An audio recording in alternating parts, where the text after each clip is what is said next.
இந்த கதை சொல்கிறதுலேருந்து பார்க்கும்போது நான் வந்து ஆஹா ஓஹோ பிரம்மாண்டம் சூப்பர் ஹிட்டு 10,000 கோடி கலெக்ட் பண்ணோம் நான் சொல்ல மாட்டேன். இல்ல நீங்க பேசும்போது போற போக்குல சூர்யாவை அப்படியே கலாச்சிட்டு போனாங்க. அந்த ஆடியோ லான்ச்ல தான் சொன்னாங்க இல்ல கலெக்ஷன் பண்ணோம் அப்படின்னு சொல்லிட்டு. இல்ல அந்த மாதிரி சொல்லிட்டா வந்து நம்ம வந்து நாளைக்கு வந்து இப்படிலாம் சொல்லி நம்மளே வந்து ரொம்பமா பாராட்டி இந்த படம் நல்லா இருக்குன்னு நம்ம சொல்லி நாளைக்கு எது போச்சுன்னா அன்றைக்கி சொன்னாரேன்னு என்ன திட்டக்கூடாதுல்ல. அதனால் அவங்க வந்து கருத்து சொல்ல உள்ளே உட்காந்து மச்சான் உள்ளே வந்துடுறா கேவலமாக இருக்குன்னு அவன் சொல்கிறான். நம்ம வந்து காக்கைக்கு தன் குஞ்சு பொன் குஞ்சு தான். மக்களை வந்து விரும்பலைன்னு ஒன்றும் பண்ண முடியாது.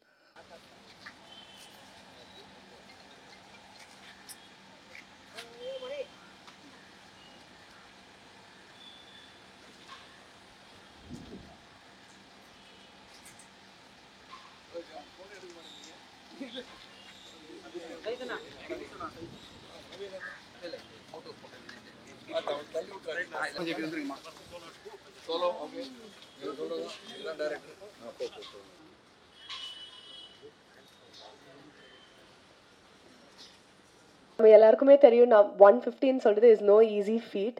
He's such a versatile actor. எந்த ரோல்ல என்ன நடிச்சாலுமே he's always gotten into our hearts. Next up I like to call Sarathkumar sir to say a few words.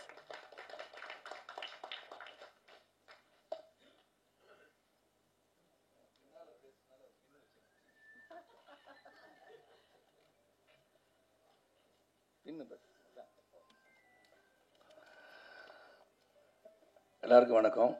திரைநிதி செல்வத்துக்கு முக்கியமாக வணக்கம். ஏன்னா அவர் தான் கொஞ்சம் உண்ட மயக்கத்தில் இருக்கிறார். அவர் பக்கத்தில் இருக்கிற அதோட பெரிய மயக்கத்தில் இருக்கார். இது எதுக்கு வச்சுருக்கேன்னா இந்த கதையோடு ஒன்றி போயிட்டேன். மறந்துடக்கூடாதுன்னு கையில் வச்சுருக்கேன் நான். ஏன்னா அவங்க மென்டல் டிஸார்டர்ன்ட்டாங்க அவங்க.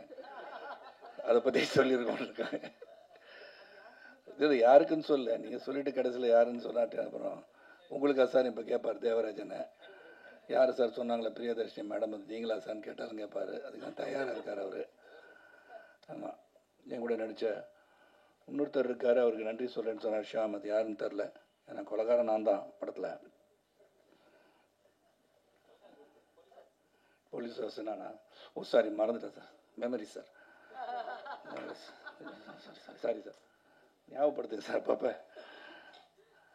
இந்த கதை சொல்கிறதுலேருந்து பார்க்கும்போது நான் வந்து ஆஹா ஓஹோ பிரம்மாண்டம் சூப்பர் ஹிட்டு 10,000 கோடி கலெக்ட் பண்ணோம் நான் சொல்ல மாட்டேன்.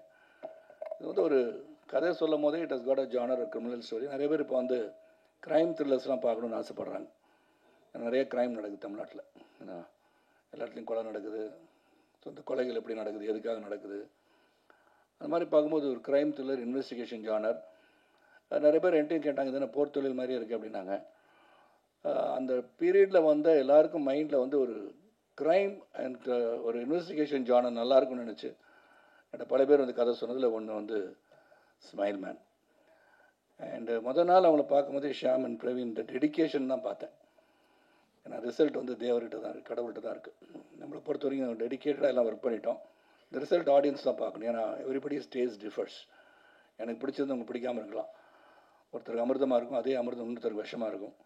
ஆனால் எங்களை பொறுத்த வரைக்கும் நல்ல ஒரு முயற்சி, கடுமையான உழைப்பு இந்த படத்தை திரைத்து பின்னாடி இருக்குது. இதில் ஒரு வித்தியாசமான பாத்திரம், அதுவும் சுரேஷ் கூட நடித்தது. சுரேஷ் நானும் ஃப்ரெண்ட்ஸு படத்தில் பார்த்துருப்பீங்க ட்ரெய்லரில். சுரேஷ் ஒரு படம் வந்து இயக்கிறார் இப்போது. அதுலேயும் வந்து கால் ஷீட் கேட்டிருக்காருன்னு நினைக்கிறேன். மைண்ட் வாய்ஸ் சொல்லுது எனக்கு. நான் வாட்ச் தான் தரல, அதே வச்சுருந்தாங்க சுரேஷ். ஸோ இந்த படத்தை பொறுத்த வரைக்கும் த வே இட் இஸ் டேக்கன், சொன்ன கதையை மாறாமல், ஸ்கிரிப்ட்லேருந்து மாறாமல் ஒரு குழப்பம் இல்லாமல் எடுத்தாங்கன்னு சொல்லலாம். Sometimes you get confused along the way. ஏன்னா அந்த போர் தொழில் அப்புறம் பரம்பொருள் நிறைய படம், என்னுடைய படமே போலீஸ் ஆஃபீஸர்ஸ் படம் வந்துடுச்சு. ஸோ அதுக்கும் இதுக்கும் வித்தியாசம் இருக்கணுமே அப்படின்னு பார்க்கும்போது எனக்கு பிடிச்சிருந்தது ஒன்று of course loss of memory. A person was going to lose his memory. அவரால் ஒரு கேஸை சால்வ் பண்ண முடியுமா முடியாதா? ஏன்னா how did he do it தான் கதை. அவரே கொலை பண்ணிட்டு மறந்துட்டாரா? அப்படி இருக்கலாம். அப்புறம் தான் தெரியும் அவரே வந்து அவர் இன்வெஸ்டிகேட் பண்ணிகிட்ருக்காருன்னு. இந்த கதையும் சொல்லிட்டேன், சாரி தப்பாக இருந்துச்சு, கதையும் சொல்லிட்டேன். எனக்கு இருக்கட்டும், நம்மளுங்க தானே. ஸோ ஒரு நல்ல முயற்சிக்கு உங்களுடைய அன்பு ஆதரவு என்று போல் இருக்க வேண்டும். நல்ல உழைப்பு. 150வது படம் ஆரம்பிக்கும் போது நீங்கள் கணக்கு போட்டு பார்த்தீங்கன்னா 150 இல்லையே அப்படின்னு நீங்கள் சொல்லலாம். அதையும் போய் சொல்லிடுறேன், போய் சொல்லிட்டேன்னு. நான் இது அறிவிக்கும் போது 150வது படம் காலத்தாமதாக வந்தமான I gave a word that this will be my 150th film. So அந்த வாழ்க்கை பயணத்தில் வந்து 100 தாண்டுறது, 70 தாண்டுறது, 25 தாண்டுறது, 50 தாண்டுறது, 100, 150 போது still I am relevant in this industry is what keeps me going in this industry. இந்த அளவிலும் வந்து உழைக்க முடியுது, இறைவன் அந்த அருள் கொடுத்துருக்காருன்னும் போது ரொம்ப சந்தோஷம், மகிழ்ச்சி. தொடர்ந்து பல படங்கள் பண்ணிகிட்ருக்கேன் உங்களுடைய ஆதரவுடன். ரைட் ஃப்ரம் அந்த பிகினிங் எல்லாம் பார்த்துட்ருக்கீங்க.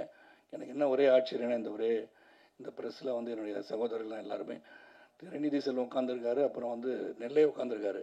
நெல்லை சுறுசுறுப்பாக இருக்கார். நெல்லை சுந்தரராஜன் சுறுசுறுப்பாக உட்காந்து சாப்பிடல போல இருக்கு அவர். தேவிமணி இங்கே சாரி அவரும் சுறுசுறுப்பாக இருக்கார். அதனால் உங்களெல்லாம் பார்க்கும்போது அந்த நாள் ஞாபகம் தான் சொல்லணும். Always been with me. என்னை தொடர்ந்து பார்த்து ரசித்து எனக்கு அந்த சுப்ரீம் ஸ்டார் டைட்டில் கொடுத்த தேவிமணி, அதை மறக்க முடியாது. நான் சுப்ரீம் ஸ்டாராக இல்லையான்னு எனக்கு தெரியாது. பட் என்னை வந்து அன்போடு குறைநிறைகளை வந்து தைரியமாக சொல்லக்கூடிய சகோதரர்கள் தான் எனக்கு என்றைக்குமே என்னுடைய வாழ்க்கை பயணத்தில் இருக்காங்க. என்ன தலைவர் அந்த மாதிரி படத்தை பண்ணியிருக்கீங்கன்னு சொல்லி கேட்பாங்க. பெட்டராக பண்ணலாமே அப்படிலாம் சொல்லுவாங்க. அதில் இந்த படத்தை பொறுத்த வரைக்கும் we have done our best. உங்களுடைய அன்பும் ஆதரவும் விரும்புகிறோம். கண்டிப்பாக தப்பு பண்ணாதுன்னு நினைக்கிறேன். But we have done. ஏன்னா நிறைய படம் வந்துருச்சு இந்த மாதிரி கூட சொல்லலாம். ஆனால் the effort, the screenplay, the investigation style, it has been done well. Music score Gavaskar பற்றி சொல்ல நல்லா பண்ணியிருக்காரு. அண்ட் டீசரும் நல்லா இருந்துச்சு, இதுவும் நல்லா இருந்துச்சு. பார்த்தா ரியலி நைஸ், ரொம்ப நல்லா இருக்குது. I hope this smile man keeps the audience smiling with a good thought. நல்ல படம் கொடுத்துருக்காங்கன்னு. ஆலியா வந்து நான் சொன்னது எதுக்கு மேலே ஸ்பெஷலாக சொல்கிறேன்னா, the way she is performing in the scenes. எனக்கு இப்போயே சொன்னால் தான் நான் பல விஷயங்கள் சொல்லி அது வந்து நிஜமாக வந்திருக்கு லைஃப்பில். ஆலியா வந்து வருங்கால ஒரு ஸ்ரீதேவியாக வந்துடுவாங்கன்னு நான் நினைக்கிறேன்.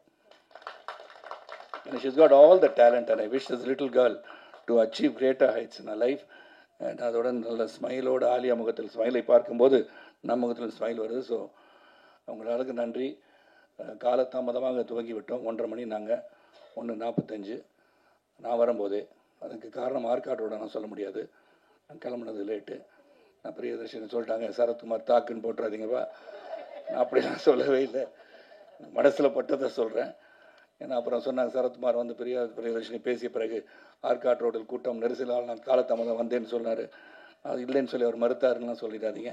எல்லாம் செய்தி தான், எது வந்தாலும் செய்தி. எல்லாம் ஸ்மைல் மேல் நடக்கும்போது தான் ஃபோன் போடுங்க, ரொம்ப சந்தோஷமாக இருக்கும். ரொம்ப ரொம்ப நன்றி. மீண்டும் மீண்டும் உங்களை சந்திக்கிறேன். நான் தொடர்ந்து ஒவ்வொரு மாதமும் ஒரு ரிலீஸ் வர அளவுக்கு படம் இருக்குது. கடவுள் புண்ணியத்தில் உங்களுடைய அன்பும் ஆதரவுடனும் ஆசையுடனும் வந்து கொண்டு இருக்கிறது. நன்றி, வணக்கம். இல்ல நீங்க பேசும்போது போற போக்குல சூர்யாவை அப்படியே கலாச்சிட்டு போன மாதிரி. யாரையும் கலாச்சி கங்குவா அந்த ஆடியோ லான்ச்ல தான் சொன்னாங்க, இல்ல கலெக்ஷன் பண்ணோம் அப்படின்னு சொல்லிட்டு. இல்ல அந்த மாதிரி சொல்லிட்டா வந்து நம்ம வந்து நாளைக்கு வந்து இப்படிலாம் சொல்லி, அதுக்கு உதாரணத்துக்கு சொன்ன அவங்கள நினைச்சு நான் சொல்ல, நம்மளே வந்து ரொம்பமா பாராட்டி இந்த படம் நல்லா இருக்குன்னு நான் சொல்லி நாளைக்கு எது போச்சுன்னா அன்னைக்கு சொன்னாரேன்னு என்ன திட்டக்கூடாதுல்ல. So what I'm saying, we have done a good job, அதுக்கு சொல்ல வந்து. ஸோ இனிமே யாரும் அந்த மாதிரி சொல்லாதீங்கன்னு சொல்ல வரீங்களா? இல்லை அப்படி இல்லை பஸ், நம்ம வந்து I think judgement is left to the audience, not with us. நம்ம வந்து காக்கைக்கு தன் குஞ்சு பொன் குஞ்சு தான் இல்லையா. நம்ம எடுக்கிறது எல்லாமே நல்லா வரணும் தான் எடுப்போம். யாரும் வந்து ஃப்ளாப் படம் கொடுக்கணும் யாரும் படம் எடுக்கிறது இல்லை. ஆல் டெடிக்கேஷன், உழைப்பு, உண்மையான உழைப்பு, நேர்மை எல்லாம் இருந்திருக்கும். ஆனால் மக்களை வந்து விரும்பலைன்றது ஒன்றும் பண்ண முடியாது. So that is not a problem, ஒரு மிஸ்டேக் எனிபடி. நம்ம எப்படி கொடுக்குறோன்றத வந்து ஆடியன்ஸ் ரிப்போர்ட் வந்து தனியாக இருக்குது. ஏன்னா இன்றைக்கி எல்லாமே மொபைல் ஃபோன் வச்சுருக்கவங்களாம் ரிப்போர்ட்டர்ஸ் இல்லையா. அப்போ வந்து யார் ரிப்போர்ட்டு நம்மளுக்கே தெரில. அதனால் அவங்க வந்து கருத்து சொல்ல உள்ளே உட்காந்து மச்சான் உள்ளே வந்துடாதா கேவலமாக இருக்குன்னு அவன் சொல்கிறான். நம்ம எப்படி கண்ட்ரோல் பண்ணுறதுலாம்? அதனால் we cannot say all that. நான் வந்து ஜஸ்ட் ஜென்ரலாக சொல்கிறேன். எதுவும் சொன்னால் வந்து சில சமயம் நடக்காதுன்னு என் வீட்டில் கூட கேட்பாங்க, என்னங்க எதுவுமே சொல்ல மாட்டேன்றீங்க, இல்லை முடிஞ்ச பிறகு சொல்கிறேன்னு. ஏன்னா there's many a slip in the cup and the lip பண்ணுவாங்க. கப்பு இங்கே தான் இருக்கும், காஃபி இருக்கும், எடுத்து குடிக்கிறதுல கொட்டிடும். நான் சொல்லாமல் இருக்கிறது பெட்டர். அந்த மாதிரி நான் சொன்னேன். தவறாக புரிஞ்சு திருச்சிடாதீங்க, எனக்கு நன்றியோடு கேட்டுக்கொள்கிறேன்.